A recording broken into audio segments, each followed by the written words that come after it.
Well, welcome back to the channel. It's a sunny day in July and I have got lots of jobs to do. It's Sunday and flower farmers on Sundays often just spend the day quietly catching up with themselves. It's one of those jobs where one can feel as though everything's a little bit bitty.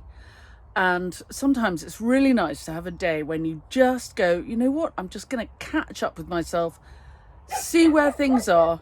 Tea cake.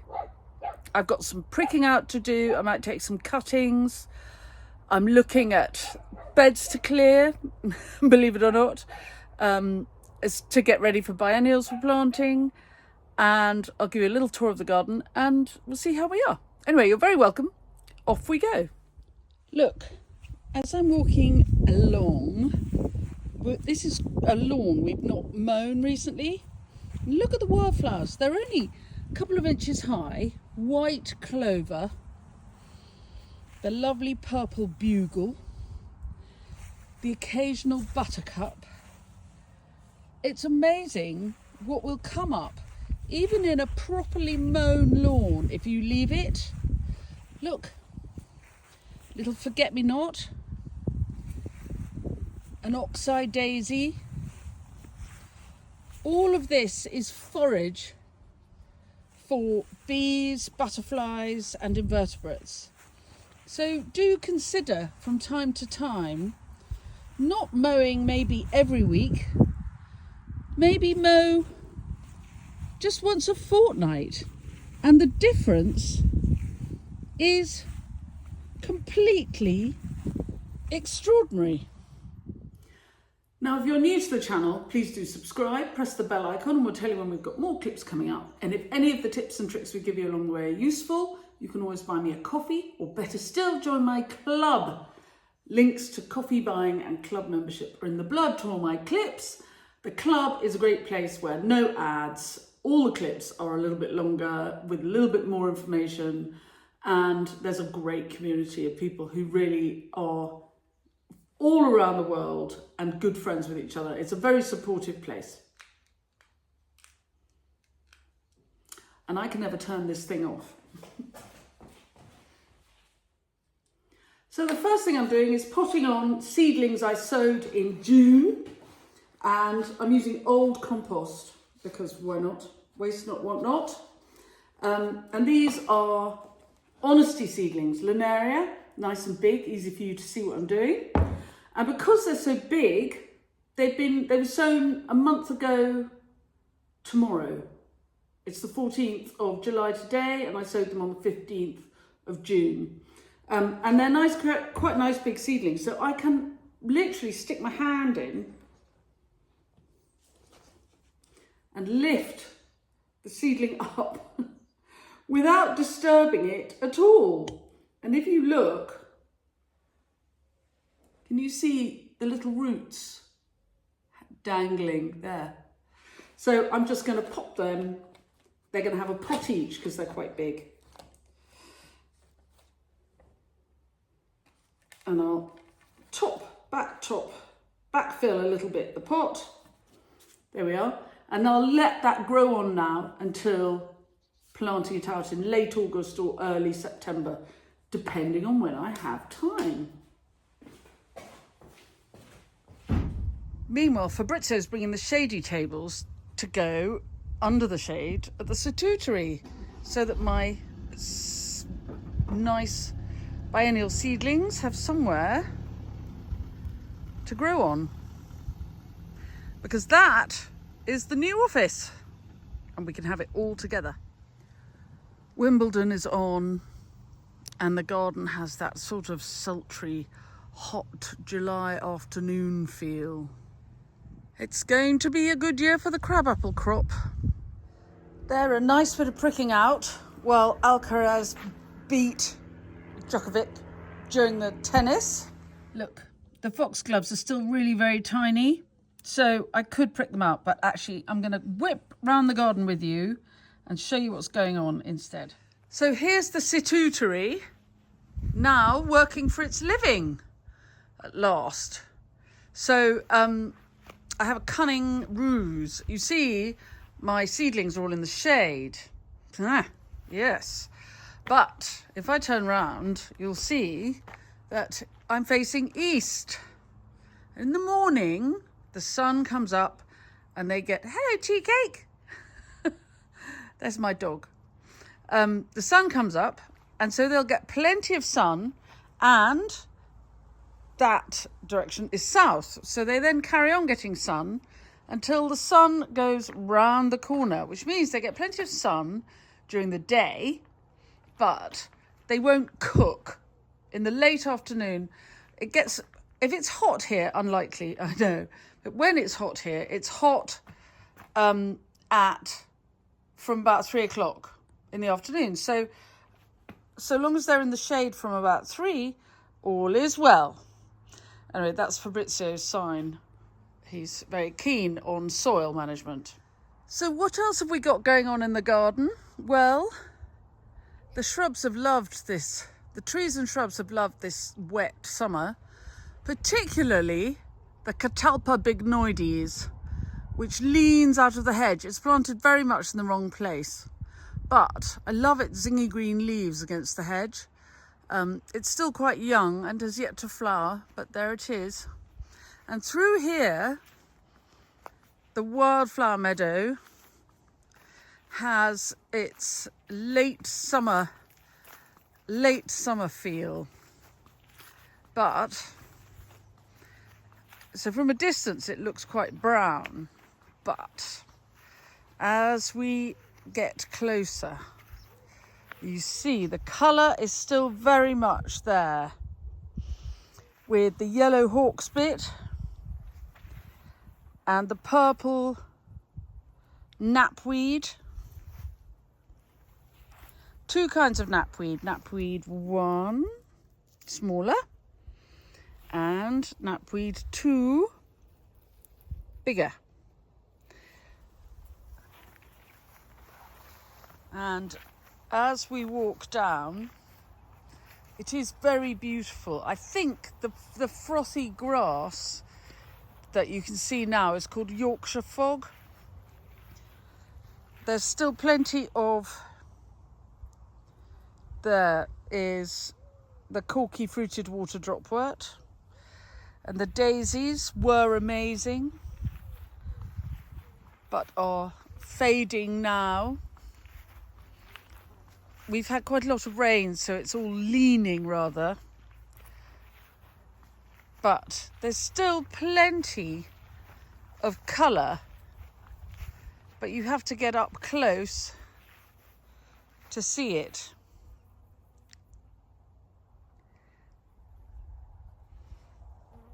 And the bees, that's a honeybee.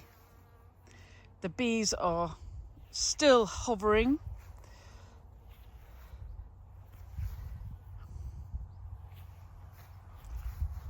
And if you carry on down, there are different blues. So this blue is meadow cranesbill.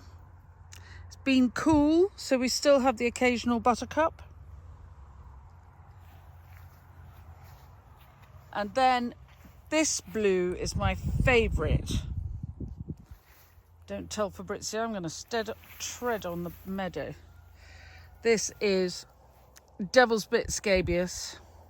Isn't that gorgeous? Makes a perfect buttonhole.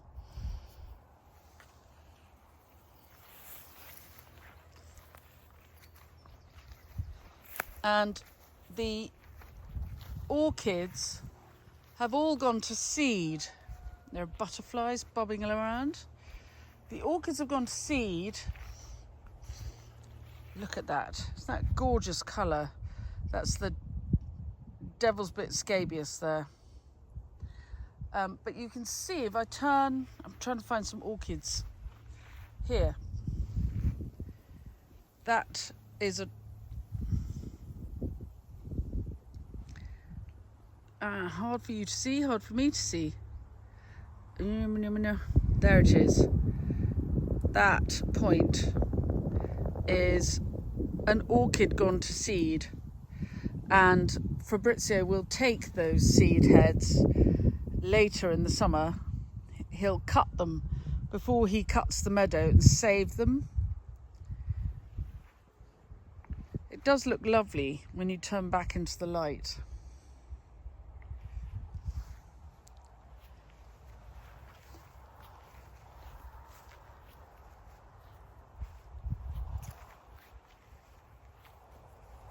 The colour.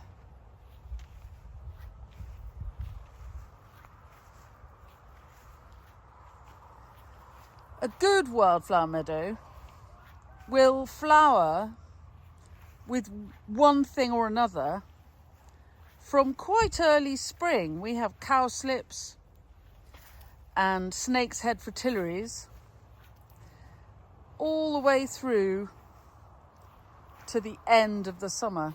There'll be colour of some kind, colour and shape. But if you stand and look at it like this, it can just look a bit grassy. But once you get your eye in, the colour is stronger and stronger, and the shapes are interesting.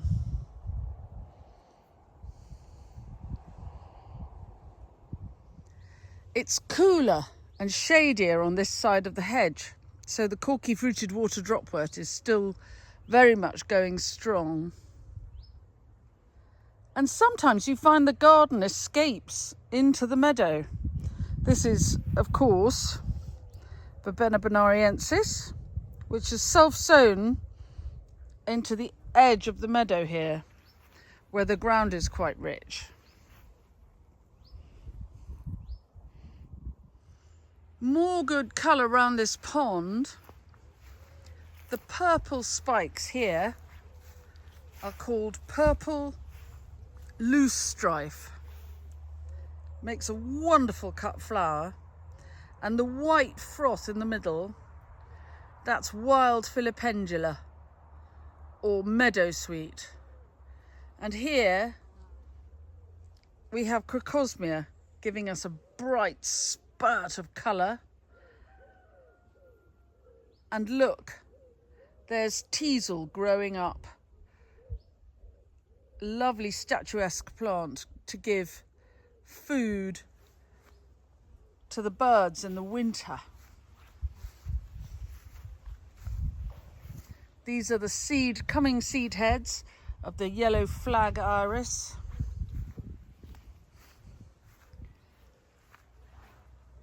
Soon this will be very purple round here as the purple loosestrife comes out.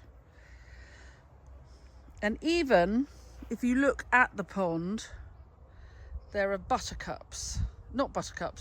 forget-me-nots, wild mint,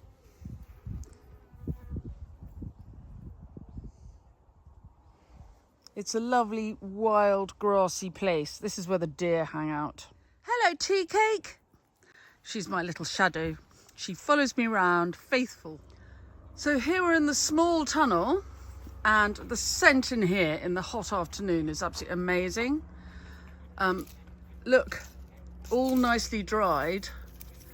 The Honesty seed heads. You can hear them crackling, and they're peeling very easily now. So they will be ready to come in and to sell. I've got quite a lot. The sweet peas are going on and on. Now normally I'd have let them go, but the outdoor sweet peas have been terrible this year, so I'm keeping these going with feed and water. It smells unbelievable in here. And underneath, just coming, these are Nicandra physiloides seedlings, shoe fly plant. And I'll let these grow on and use their seed heads in my Christmas decorations. Multi-purposing the tunnel. It's very satisfying doing this. And then as I drop them, of course, the seeds, I could save all the seeds, but I'm just dropping them on the ground, and they go towards the seed bank, which make my permanent bed of honesty in here. We've had such a tough year for slugs, and obviously I can't kill anything. that I have got a catch crop in here of amaranthus and cosmos, and they're just coming. The bottom end is almost ready to be cleared, and then some of those biennials I've been working with this afternoon will come in here. The first of the zinnias are coming. They've been munched a bit by somebody. Now this tall person, taller than me, is a great favourite, marshmallow. And I'll be cutting a lot of this for next weekend's weddings. These are the sorts of things that you might be able to get in July from your local flower farmer. Obviously, ignore the bindweed. And then coming along here, the perennial phlox is really just beginning to pop. Lots of bronze fennel. I love this phlox, it's just fantastic. A lot of this will go this weekend for the next weekend's weddings. And behind them are the Verbena bonariensis, which is so beloved of wildlife, but also really good detail in floristry. So I keep it. So lots of jobs to do this week. For example, while some of this garden is looking rather attractive, some of it very much over. Sweet William had it. So I'm going to cut this out and make space for more planting later on. So we'll cut this out, and I'll keep the feverfew, but clear this bed, mulch it, and get it ready for planting for next spring. Lots of bees working the phacelia.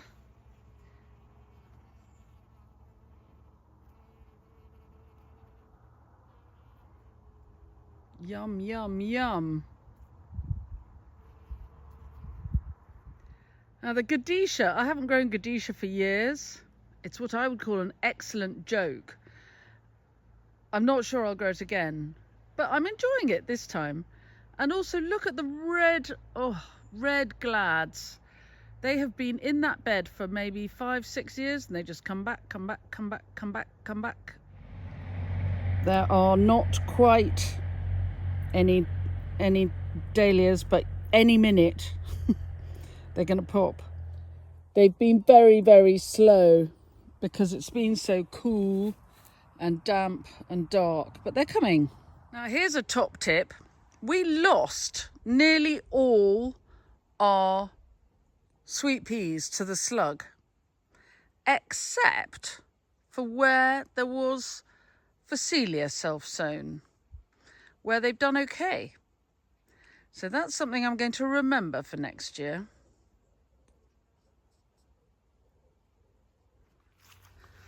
Right, walking up the path, and you can see, I really must cut this back.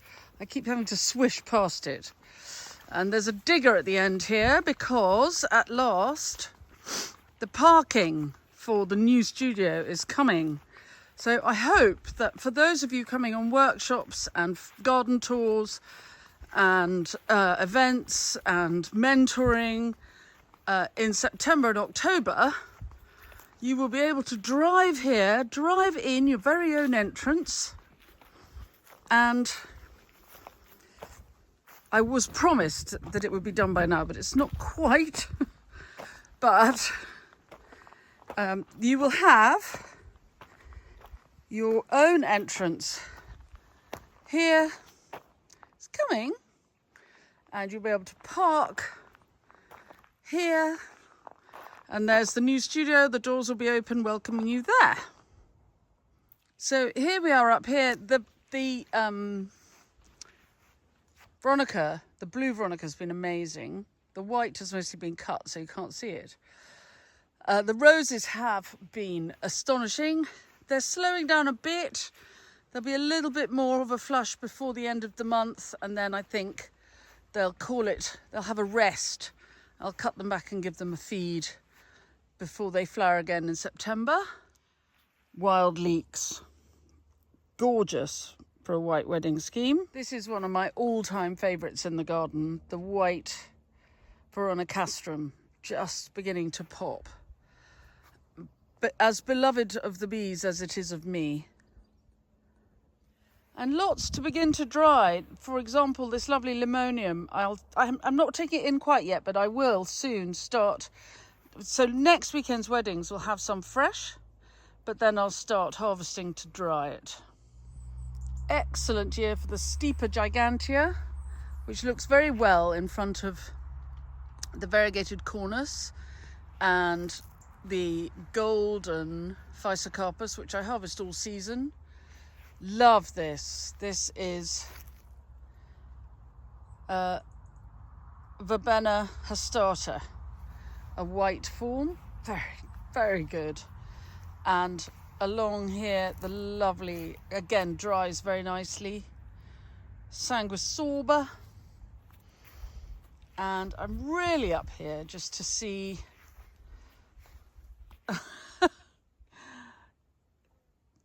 very happy looking escaped Veronica there.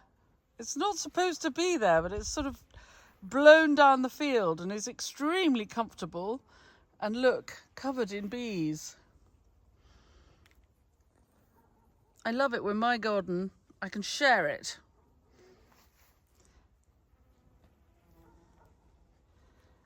I hardly cut these for floristry, but the butterflies love them. And I'm really here because I'm looking to see how the limelight hydrangeas are doing. And I reckon I'll be cutting them. The end of this week will be my first cut, definitely. Nice, ruined with a splash of, well, not ruined, interesting with a splash of orange from the tractor behind. You see? And here's tea cake following along. It's been a cool, wet summer, so some of the flowers have done better. So here we've got the Alchemilla mollis, which normally would be crisp and brown by now, but actually has done really well. And if we have a normal week for this summer, I will be cutting it for next weekend's wedding. The orange GM got a hard cut back, a feed and a water, and is grateful and performing accordingly. Here comes a crazy orange helenium, which is a nice detail. I wouldn't call it a cash crop, but the echinops behind, again, beloved of me and the bees. Not very many of them. I don't use them that much, but I have a few. And then along come the swan neck veronicas. Oh, yes, very beautiful. Definitely next weekend's weddings. Right, that was the phone. The football's beginning. I must go and watch the football. I must go and watch the football. We're not huge football people in this family, but England are in the final of the Euros, so we better support them, I think. And since the Spanish chap won the tennis this afternoon, I think it would only be fair if the Spanish held back a little bit and let the Brits win the football this evening. Anyway, have a lovely evening, everybody. I'm going to post this so you can watch it in half time. Bye.